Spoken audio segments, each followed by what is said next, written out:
amigos del Hey Festival. Me da muchísimo gusto participar en esta charla inaugural con A.C. Grayling, filósofo británico, autor del libro que es motivo de esta conversación, El buen libro, una Biblia humanista. Nada más antes de comenzar, quisiera agradecer a uno de los patrocinadores del festival, a Sura, por todo el apoyo y por hacer posible esta charla y por contribuir al festival. Como tal, voy a hacer una breve introducción de nuestro invitado y después pasaremos a hacer la charla en inglés, que estará subtitulada. Bueno, A.C. Grayling es un profesor de filosofía que enseña en la Universidad de Birkbeck en Londres. Es autor de libros sobre temas como los bombardeos de la Segunda Guerra Mundial y una biografía de Descartes, pero el libro que nos convoca en esta ocasión es su libro, El buen libro, una Biblia humanista. Y entonces, bueno, vamos a pasar a inglés para comenzar la charla con A.C. Grayling.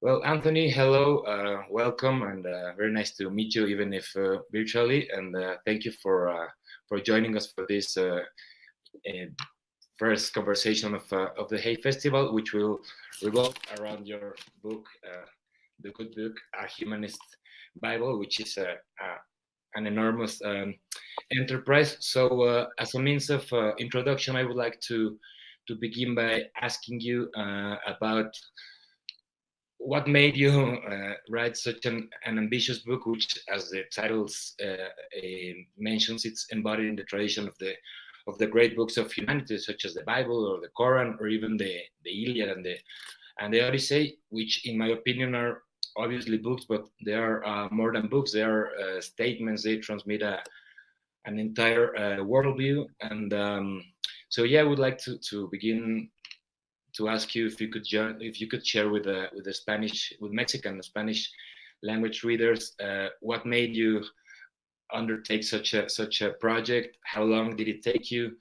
What was the method? And if you could give us like a brief overview. Well, many years ago, when I was a student at Oxford University, thinking a little bit about the fundamental grounds of ethics, and by ethics, of course, I mean our attitude to life, how we answer the question, how should I live? What sort of person should I be? Which was, as you know, Socrates' question. I noticed that the great ethical theories fall into two general families. On the one hand, there are the religious views about the good and worthwhile life, and they, almost all of them, are premised on the idea of a response to a demand. So the god makes a demand of some kind that we should believe certain things and live a certain way, obey certain kinds of instructions. And that is the foundation of that ethical life. But the other family of ethical views, more humanistic, are premised on the idea that we human beings to take responsibility for identifying what is good and right and for living accordingly. And so it seemed to me that if the people who had made the Bible of religion, if they had gone to all the secular writings, to the essays, to the letters, to the philosophical discussions, and put together all those texts, just as they had put together all the religious and prophetic texts to make the Bible, they would have made a very different book, a very different biblos, which of course in Greek just means a little book. And that different book would have led to a very different history, because it wouldn't have talked about gods or an afterlife or punishment and reward, but would have talked just about human experience and about what we as human beings must do in answering that question, how should I live? And so it seemed to me, so this is a very, very long time ago, I was thinking about this, and it seemed to me that somebody should really do that. Somebody should do the same thing as the Bible makers did. You know, the people who made the Bible of religion, they went to all these different texts, they brought them together, they edited them together, maybe they changed some of them or put them into a more organized, edited way. We know, for example, there are at least 4 different authors of the book of Genesis that were brought together. So I thought somebody should do the same thing for the secular literature of the world. And as soon as I thought that, of course, I realized that since I'd had the idea, maybe I should try to do it. And it took me more than 30 years to bring together many, many different texts which address exactly this question about how we should live. And that was the original inspiration for the idea. I think it's very interesting, and I would like to comment a bit later on about the very contemporary aspects of a book, because you're mentioning that it took 30 years, yet in some ways, with all the current debates on the truth and post-truth and fake news and demagogues and many subjects that came up to me when I was reading your book, it would seem like it was written yesterday, yet it was written over a 30-year period. So I wonder if you could share with us when was the moment that you began the project, when was it finished, and what was the method? Because there are like hundreds and hundreds of readings and veiled quotations, so to speak. So I wonder if you could share a bit of that. Yes, certainly. I should mention also, of course, in connection with these texts, that they seem very relevant and very contemporary, precisely because they are relevant and contemporary for all times, for all periods of history, for all human experience, no matter where we are, what culture, what gender, what age we are. They speak to us, these texts, because they are about very central, very essential human concerns. You see, as somebody who is a secularist myself, and an atheist and a humanist, and these are three different things, by the way, because the debate about theism and atheism is a debate about metaphysics, what exists in the universe. The debate about secularism is a debate about how much influence on public policy, in politics, in society, in education, and scientific research should religious views prevail. But humanism is about how we live. It's about our ethics, our ethos. And very often theists and religious people say to me, well, you atheists, you don't have anything to offer us about how to live. You don't have any poetry, any deep insight into human suffering, human experience, consolation, love, and so on. And of course, that is just wrong, because as this book that I've made shows you, there is an enormous amount of wonderful insight and understanding. And so that was part of the inspiration, was to show that humanism has a great deal to offer, that it's a very rich, a very deep, a very warm view of life.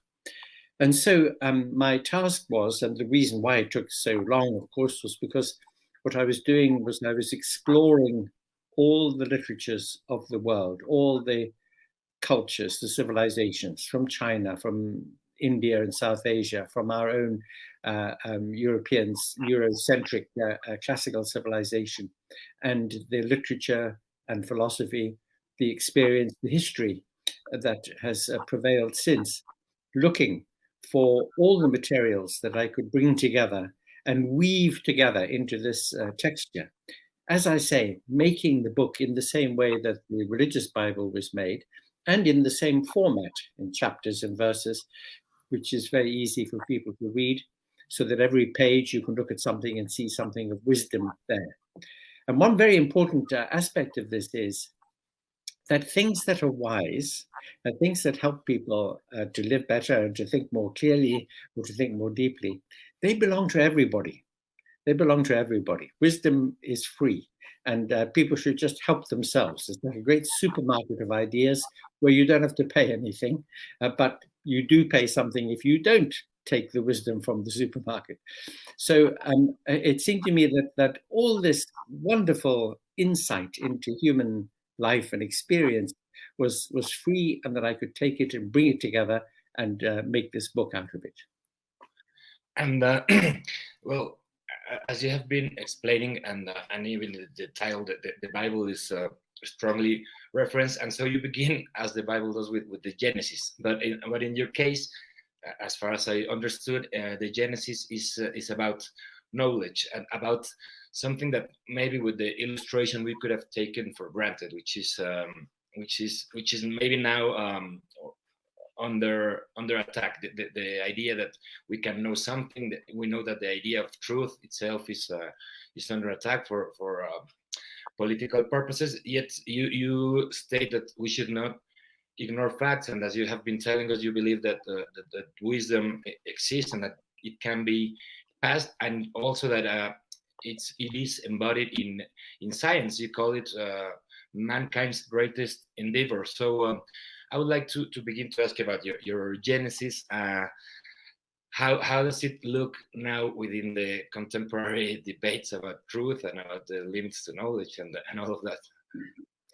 Well, as you might believe, I had some fun with my book of Genesis, because the book of Genesis in the Bible tells us the story of Eve going to take the fruit from the tree, and that was the forbidden fruit. So the very, very first sin was disobedience, and the disobedience concerned finding knowledge, because God didn't want Adam and Eve to have knowledge of good and evil, but they wanted that knowledge and they ate of the fruit. So my book of Genesis begins with a fruit falling from a tree, and the fruit is the apple that fell from the tree in the garden of Isaac Newton. So the beginning of modern science. So this is a very different way of thinking about the fruit and about knowledge and about what's good and right. And one thing that we have learned, and we've learned an extremely important and powerful message as a result of the great adventure, the great achievement of science, which has transformed our world. Even though the majority of people in the world today still have religious beliefs, it is no longer the case that religion is functionally in control of the world. Science is functionally in control of the world through computers and airplanes and antibiotics, medical technology. In so many different ways, the world runs on the basis of science. And what science has taught us is that we must understand knowledge and the quest for knowledge very differently from how it was understood in the ages of religious faith. Because in the ages of religious faith, it was believed that there is something which is the absolute truth. And the absolute truth is revealed to us by faith, or it is revealed to us in the scriptures or in the teachings of the church. But science has taught us that we don't have absolute knowledge or truth in that sense, in that same sense. Instead, we have probabilities of a very high order, which have to be based on evidence and on reason and on experiment and on exploration of the world to understand how things are in the world, not how we want them to be or not how people many hundreds and hundreds of years ago told us they are. But we must go and look and see and use our powers of inquiry and reason.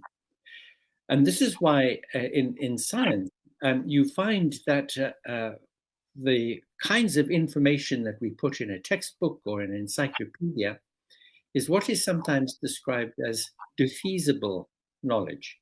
Defeasible is a word that means it is open to be challenged. You can find new evidence, and therefore you may have to adjust your theories or devise new theories, but it is always open to experiment and to further inquiry. And we learn that everything that we discover in the world creates more questions. There are more things to be discovered, more things to be inquired into. So knowledge is not something that comes to an end, that closes down our activities, but it is always like a door which is opening onto yet another room, another garden. It's a gateway to further and further exploration. So it's a very different kind of view. And I wanted to try to capture that by having a different sort of genesis, the genesis of science and of our new understanding of the world, very different from the old genesis, which is about don't eat that fruit, don't find out about that.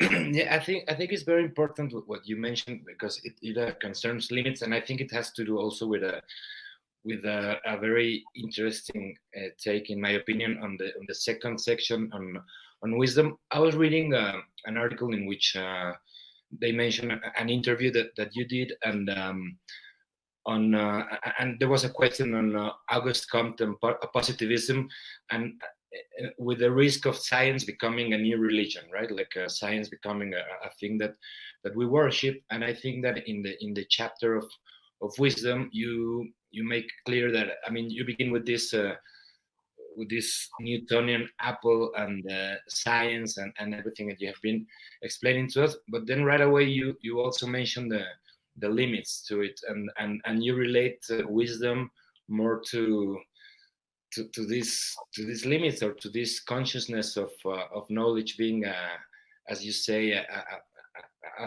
rather than an absolute thing, something that is on constant renovation, so to speak. So I don't know what would you think of this? Yes. So if we think of knowledge and of science inquiry as a process, not as something which is like a piece of marble or a piece of stone. Once you have it, there it is, and it just stays the same. But if we think that in order to make sense of our world and of ourselves, we must keep on asking questions, keep on looking, keep on refining our understanding of things, then we see that knowledge and the acquisition of knowledge is a process. It is movement. And all life is movement. You know, if you sit very still, never move, you die. And the same is true of any society which becomes very stagnant. The same is true of our way that we think about the world. Everything in the world itself is undergoing process and change. And so we have to stay alive, stay alert, and use our powers of inquiry to keep on building our understanding of things. That, I think, is important, because it keeps our minds open, keeps our minds fresh. One of the great problems in society is if you think you have the truth, and that anything which goes against the truth is a kind of evil or a challenge, and you must fight it. I mean, I think, for example, we have, even as you and I speak at this moment, Eduardo, we see a tragedy unfolding in Afghanistan, where people who have been enjoying some degree, at any rate, of a more open society now face the prospect of being told that what more than 1,000 years ago was said to be right must be right now, on pain of punishment or even of death.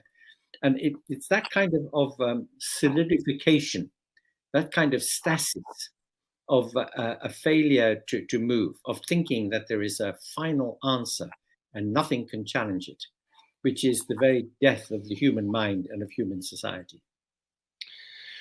Yeah, I was thinking, as you were speaking, also about the question of narratives or form related to knowledge. I think that one of the, I mean, your book obviously has many aspects to it, and one could discuss it. One could do like a 6-month seminar on it. But I think one of the definite choices of the book is the form in which you decided to write it, as you were telling us, like in a Bible structure with the versicles. But so I would, and it's also very connected to the telling of stories. And you have a chapter called parables, in which you weave like these stories and stories and stories. And I was thinking, as I was reading it, actually, of a talk that Salman Rushdie gave in last year's Hay Festival, in which he said something that was very striking to me. He said that that the world is not realistic anymore, and so we have to try to understand it through stories. So I was thinking about your parables, which the chapter of parables, in which you certainly, or at least in my opinion, you transmit like many worldviews and connected to the questions that you were telling us about ethics and on morals. But obviously, I think that the stories don't have only a pedagogic function. They have also aesthetic value. So I was wondering if you could share with us, how would you think these questions of ethics differ when being told through a parable or a story, as opposed to a treatise or an essay? Or why do you choose to include this more narrative aspect within your book? Well, if you have a lecture, a discourse on some ethical proposition, it tends to be very general in character. Whereas if you tell a story about something that happened to a person and which illustrates this moral principle actually at work, it is very, very revealing. Showing something through a narrative, through a story, is a more powerful way of transmitting a message than telling somebody the message. And this is one reason why literature is so important to us. We all love stories. We all love to be told stories. We all love gossip, and literature is just a very organized form of gossip. And the beautiful thing about stories and gossip is that they provide us with an opportunity to look into other people's lives and to share, to some extent, their experiences. To be, as we say, we have a saying in English, a fly on the wall. So it is being like a little fly sitting on the wall in somebody else's house, and you can see everything that happens there and all the things that they're saying and what they're experiencing. And the wonderful thing about this is that if you get captured by a story, if you're really enjoying a story and carried along with it, you identify with some of the characters in it. And then, even if it's just vicariously, you can have some of the experiences through narrative, which you would never have in your actual life.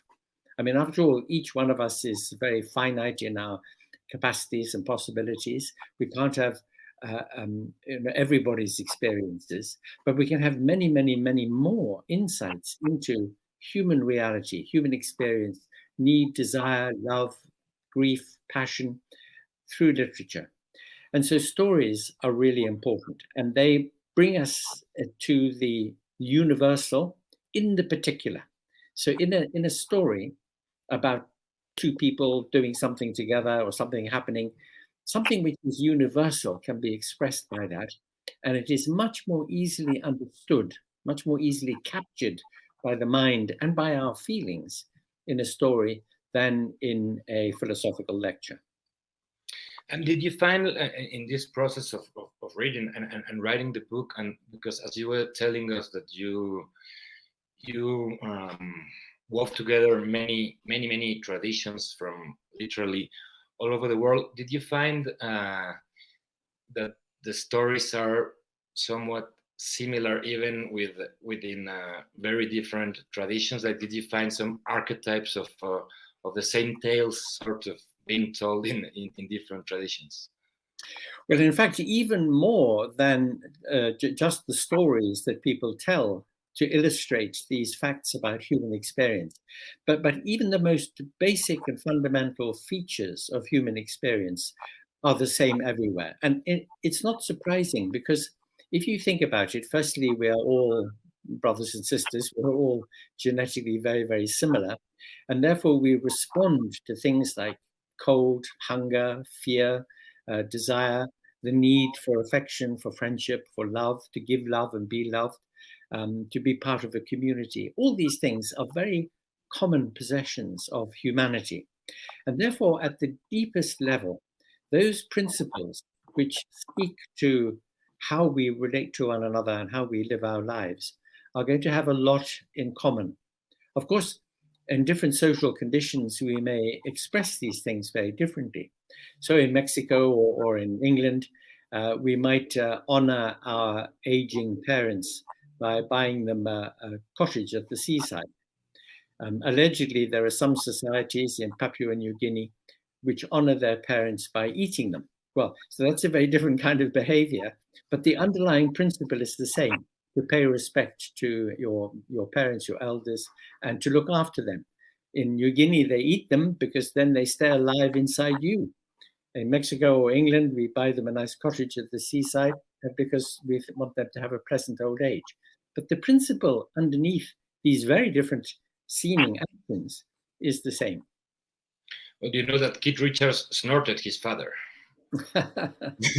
So, and I wanted to touch on something that I mentioned before, which is that again, your book, to me, it would seem like it was written yesterday and not over a 30-year period, because it relates so strongly to many very contemporary issues, but as you were saying, it might be also because it's an embodiment of knowledge of centuries that speaks to many, to all ages in a way. But more in particular, I was thinking about your chapter on Concord, which is a lot about friendship, and I was struck when you said that tyrants feel no love because they are all suspicion and anxiety, and I was wondering about the relationship of this with sort of politics of friendship, or even politics of love in a political sense, in a time when hatred, in an Orwellian sense, maybe seems to be such an important political category and political device. So what do you think your chapter on Concord and friendship would tell us about some of these contemporary issues, as you were saying, with the tragedy now unfolding on Afghanistan and all of these issues? Yeah. Well, I mean, first to mention that the point of the book on Concord there relates to the fact that friendship is by far the most achieved, the highest form of human relationship. For example, if you become friends with your wife or husband, you become friends with your parents, if you become friends with your children, then even though you have these other different relationships with them also, the fact that you have achieved friendship with them as well brings you to the very highest and best level of human relationship. Especially if you think what friendship is, what a true friend is. Somebody who is cares about you and you care about them, you provide mutual help and support. It's probably the best form of human relationship. That's why Aristotle, in his great work, The Ethics, he devotes one book to each topic, but 2 books to the question of friendship, because he regarded it as so important. And in the great debate in philosophy, ever since the time of Aristotle, there's been much discussion about this, and many examples in literature of great friends. Jonathan and Saul, Nisus and Euryalus, Achilles and Patroclus. You can think of many examples. So it's very important. Now, you pointed out there how difficult it is when people get into positions of power to have friends with the people over whom they have power. You can see this even in a small way in an organization, a company, a business. The manager of the business, if he is friendly with 1 or 2 people among the staff, this creates difficulties and problems, because other people in the staff will think maybe he is giving them some privileges or giving them a pay rise when he isn't giving anybody else a pay rise. So the manager can't have friends. Everybody must be equal, must be the same. And when you're in a position of great power, like the president of a country or in some political office, you have to be very careful not to be perceived to be behaving in a corrupt way by favoring some people and not other people. And that makes power very lonely. So that's one aspect of it.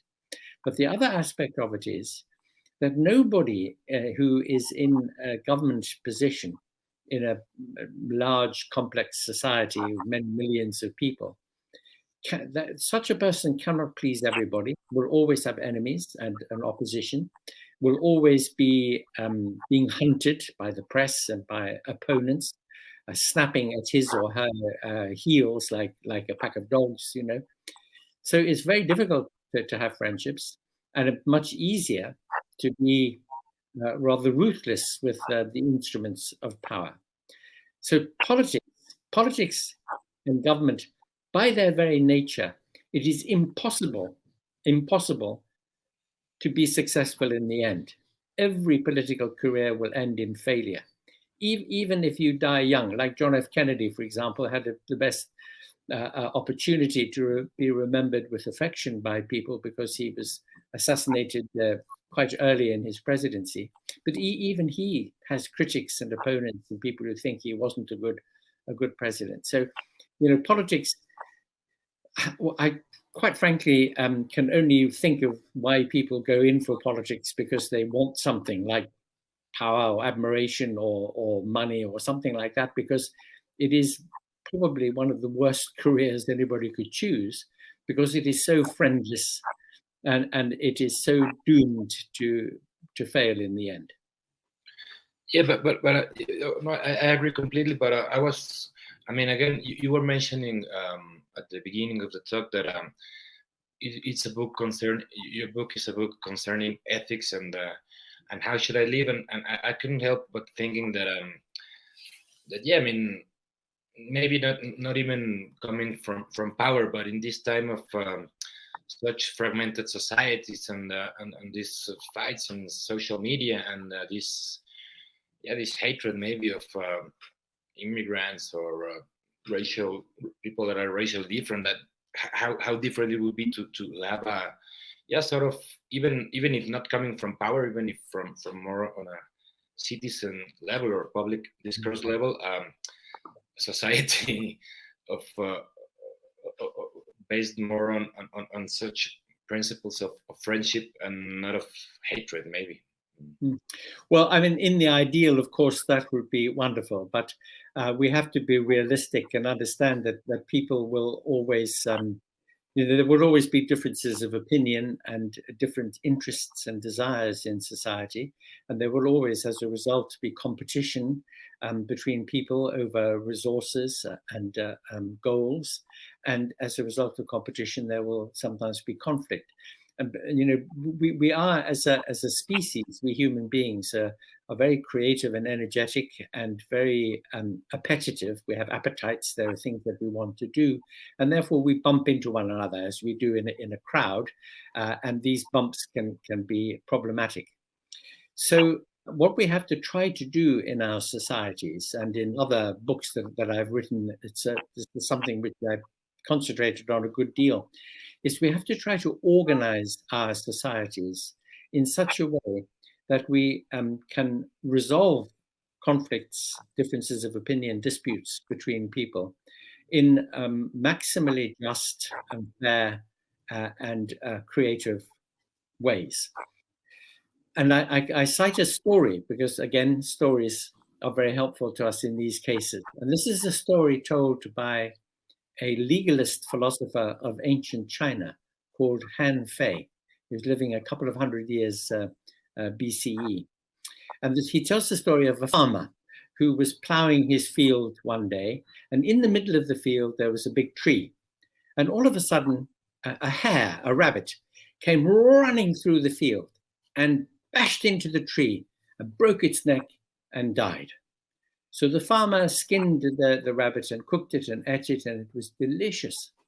So he took his plow and he threw it away, and he waited next to the tree for another rabbit to come.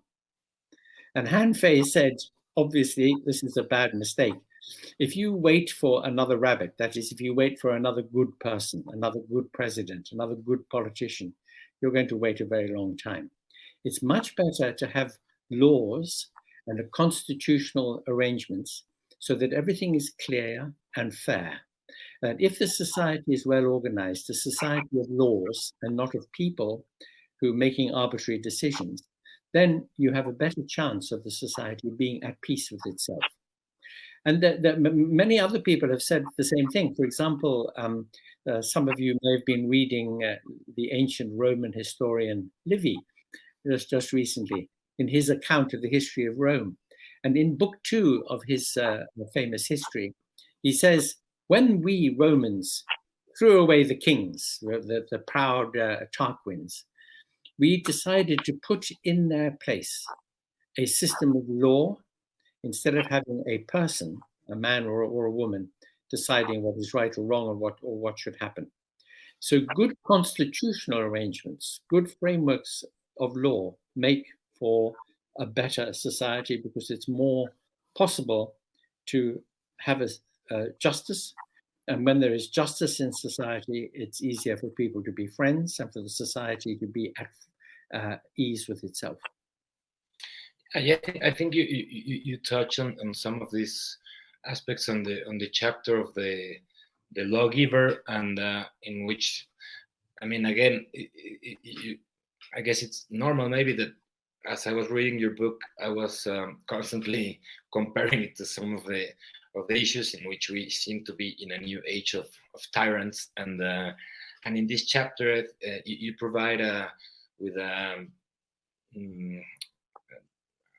and not ancient, but I mean an overview of knowledge of the characteristics that a good lawgiver or a good ruler should have, including moderation, including not trying to mess with other people's minds. So I don't know how do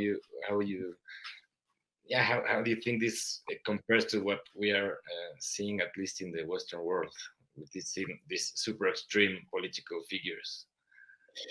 Well, one has to take a couple of steps back and look at the way that contemporary political arrangements in the more advanced countries, the more politically and economically advanced countries, which have some form of democratic structure, even in those countries, you know, like the US, most South American countries, European countries, even in those countries, as reform has happened from the 18th century, 19th century onwards, with more and more participation from the public, so increasing the franchise, putting government more under control of the people. So the movement towards doing this has been rather carefully managed by those who have been giving up power to the people in order to ensure that it is still possible for those who are in control of the levers of government to be able to operate those levers. Now, in part, this is obvious. It's a good thing. In order to maintain law and order and defense of a society, it's necessary to do that. But it also means that if you have a political process in which different factions are competing with one another to get their hands on those levers of power, then some of the problems that good statecraft should overcome will be perpetuated. So, for example, let's just take the United States. There you have the Democrats and Republicans. At the moment, and for these last several decades, the divisions between Democrats and Republicans have been increasingly bitter and very, very deep. That they are at constant political war with one another. And what they are competing with one another to do is to capture the government. But if they manage to win a majority in Congress, they manage to win the White House, then you have, in effect, one-party rule, because it's one party, that might be the Republican Party, who are in control of the whole system of government. Fortunately for the United States, the US has a constitution, and it also has a very, very, very powerful legal framework, which makes it difficult even for a president to completely overrule what happens in a country. But still, the democratic process too often results in a single group or a single faction having power, like us in the United Kingdom. In the last few years, the United Kingdom has pretty well collapsed and evaporated because of the folly of Brexit and the fact that we have a very right-wing government here. It's a minority government on a minority of the votes, but it has complete power, and it is a very incompetent government. So we see the usual, problems emerging from the fact that we don't have an order which works in the interests of the people, which is what democracy should be for. I'm going to explain something that people sometimes don't think about. We are all familiar with a famous speech made by Abraham Lincoln in November 1863 at the cemetery in Gettysburg, where the Union soldiers were buried after the Great Battle of Gettysburg. And in that famous speech, he said a famous thing. He said, democracy is government of the people, by the people, for the people, right? Now, when you look at the word, the phrase, the people, which occurs 3 times in that remark, government of the people, there, the people means everybody, from old people to young children, everybody. By the people, well, at the time that Lincoln spoke, the only people who had the vote were white men who owned property. Not any other kind of men, not people who didn't have property, not women. And then the final one, government of the people, by the people, for the people. Well, there, the people again means everybody. But you see, the second occurrence of the word the people just means just the people who had the vote, white property owning men. And this is, when you dig into these facts about our political history and our political organization, you see that although nothing will ever be perfect in human affairs, we will never make a perfect state or a perfect government. But what we can hope to do is to try to make government and society the best that it can be, even if it is imperfect. And the best kind of society is one where everything is fair, where justice prevails, real justice, and where we try to make sure that all the relationships within society are as mutually friendly as possible. That is the ideal, even though it is not perfection. I think we should get some political leaders to read your book. And well, time is going by very quickly, and we have questions from the audience that they sent in advance. So I would just like to ask you one final question, and then if it's okay with you, go with the audience questions. And you were mentioning at the beginning about the two traditions, the religious and the humanist one. And I think that, and again, this came as I was reading your book, especially the parts of Lamentations and Consolations that, I mean, they differ in every aspect, as you have very well been explaining. But one aspect in which I think these two traditions differ greatly, and again, touching this in these chapters, I think are the questions of grief and death. I mean, in terms of death, religion offers you like everlasting life, and the more humanist or secular tradition says, no, this is it, and this will end. And but you write about the limits to grief or limits to moderation, and also the limits to life. I mean, to accepting that life is brief. I think you say at one point that it's no more than 1,000 months or something like this, or 4,000. I can't remember. But my question would be, what does the humanist tradition have to offer as a consolation to grief and death? How can it, I don't necessarily like this word, but compete against religion and its everlasting life? You know? Well, of course, you raise a whole set of matters here which are of the very first importance. Very, very briefly, when we talk about the different approach to ethics of religion and humanism, we notice a very key aspect, which is that the religions ask us to hand ourselves over to another agency, another power. You know, in Christianity, we talk about dying to oneself and putting ourselves in the hand of God. In Islam, well, Islam means submission, to submit to God. The humanist tradition, following from Socrates, says we must think for ourselves. We must take responsibility, and we have to try to create lives which are good and meaningful and good relationships, and we have to be responsible for that. So it's a very different approach to the question of how we live our lives. And the facts of grief and death are very significant from these two different perspectives. I've known many religious people who are terrified of life after death in case they're going to be punished for a very long time and in a very bad way. So actually the idea of life after death can be very frightening and troubling. You have to start all over again. Again, you're going to be new in a frightening, puzzling place. Whereas for somebody who thinks that everything is focused here in this life, between the cradle and the grave, between birth and death, and that we must try to create something good from our lives here instead of just waiting for something else, gives us a very different kind of perspective and refocuses our energy in a very different way. And when we think about death, we have to distinguish between the act of dying, which is a part of living, which could be very unpleasant or painful, or it could be okay, easy, even pleasant maybe, and the state of death, of being dead, which is no different from being unborn, or no different from being asleep without dreams. So there's nothing to fear about death. When we think of death, we're really thinking about other people's death.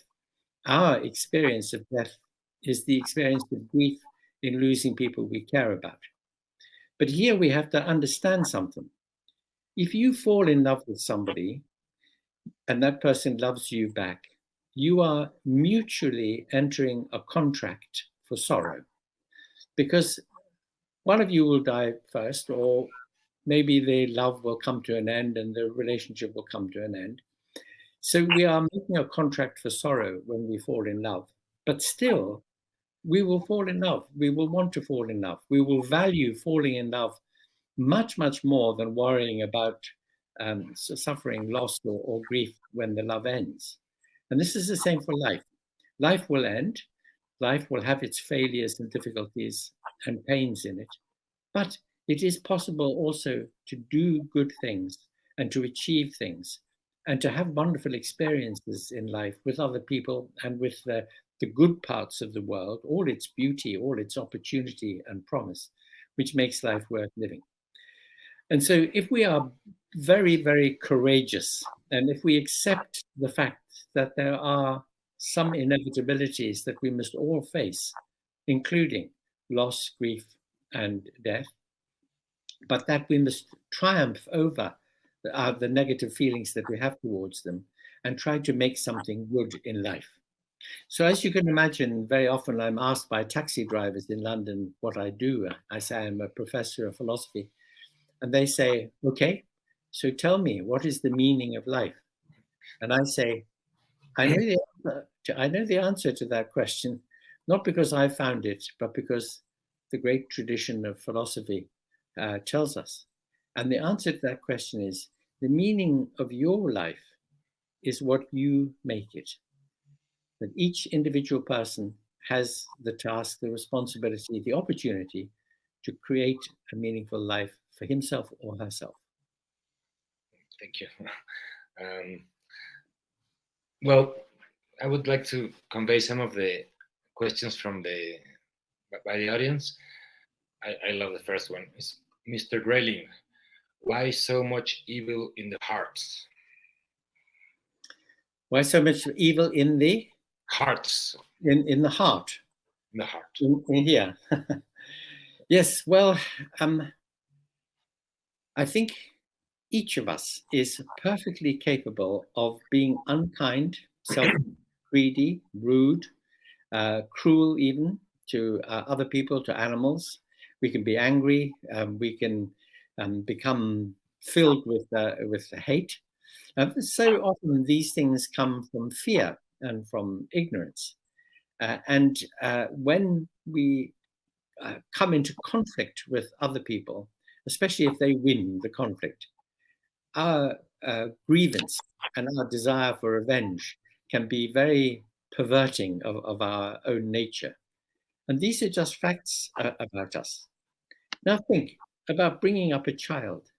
When we have a very small child and we try to teach that child to have good manners and to be respectful to people and to behave themselves and not to make too much noise when we need quiet and so on, what we are doing is we are trying to help the child to develop those better aspects of himself or herself and to achieve some mastery over those worse aspects like greed and anger and selfishness. We don't always succeed, obviously. So every human being is a mixture, and society is a mixture, and a very few people can do terrible things that are very upsetting for the whole of society and require society to construct police forces and prisons and courts and so on, because a small percentage of people in society will commit crimes or do bad things. But it's an outcome of the fact that we are a mixture. And so it presents us with a challenge that we have to try to advance everything which is good if we can, and we have to see if we can't find ways of combating the things that are evil within ourselves and within society. Well, I think we have time for a couple more questions. Sorry, this was by a woman from Colombia called Gabriela Cañas. And the next one is by a Mexican fellow called Tommy Rodriguez, and he says, I imagine a world without religion, a place where faith will be directed towards improvement, towards the hope of evolving into better human beings. And the question is, do you think that a world without religion, a society united in a common purpose, is the next stage in human evolution? Well, I hope it is. I don't think that we will ever see religion and superstition leave the human sphere. This is because the individual human mind and the social mind is like a geological layers, strata, and there are some very deep superstitious layers and historical layers. Like, for example, today, very few people say they believe in astrology, but many people still look up their horoscope in the newspaper. So maybe in 100 or 200 or 300, 500 years' time, there will still be people who have, some religious beliefs or superstitions, and it will not be possible to get rid of them completely. But what we hope is that the world will increasingly run on the same kind of rational grounds on which people rely when they get into an aeroplane, for example. Nobody tries to fly an aeroplane by prayer. They fly on the basis of scientific aerodynamics. We don't heat or light our houses or have air conditioning, which is based on voodoo. We base it on our understanding of heat transfer and electricity. And increasingly, the world will be more like that, liberating us to think about things that really matter, namely our human relationships, our societies, and how best they function. Fair, just, collegial societies where we liberate ourselves from old superstitions and prejudices, and we live together as human beings first, before we're anything else. Before we're man or woman or Catholic or Protestant or black or white or anything else, first we're human beings. And that is the fundamental basis of our relationship with one another. And when all the old cultural traditions and religious differences, when you think about how much conflict religion has caused in the world, when these have become much less important, then the possibility, it will never be perfect, but the possibility of better societies will come nearer. Well, I think we have time for one final question. I mean, there are more, but we have run out of time, sadly. And so this is, again, from Colombia, by Christian Acuña. How do you see the world in the year 2030? Oh, well, it's very difficult to predict. I mean, just 3 years ago, nobody could have predicted the effect on the world, on travel, on the economies, on people, students, elderly people of the pandemic. This is something, that has happened to our surprise and our dismay. And who knows what might happen sometime in the next 9 years before 2030. We always say that prediction is very, very difficult, especially if it's about the future, as somebody once said, and I'm afraid that that's true. But underneath all the upsets and difficulties, so like the pandemic, like the collapse of Afghanistan now, like the Brexit phenomenon in the UK, like the fact that the United States has seen the election of a president with President Trump of a very, very unsuitable kind, which shows that the political constitutional arrangements of the US are vulnerable to that kind of thing, and to the very deep partisanship between political parties there. So we see lots and lots of dangers, but we also see that there is a long-term trend in which science and technology is transforming our world in many ways to the good. I'll give you one example, just one of many, many examples, because you can think of AI, you can think of gene editing, you can think of CRISPR technology, you can think of the use of AI in autonomous weapons by armies and so on. There are many, many problems. But just think, already it's possible to implant chips in the brain to control epilepsy and Parkinson's. And these are medical technologies, and in neurology, which have great promise for dealing with serious injury or strokes or disease in the brain. But the same technology could also have other uses. So, for example, it could be used to control mood. So people who are very seriously depressed, for example, that could help with the depression, or it could help with very traumatic memories, post-traumatic stress. So people who come back from places of conflict, they could be medically helped to overcome the legacy of their traumatic experience. But that same technology could also be used to control people's thought and mood in other ways. And so it's a technology which is double-edged. And I'm not being science fiction about this.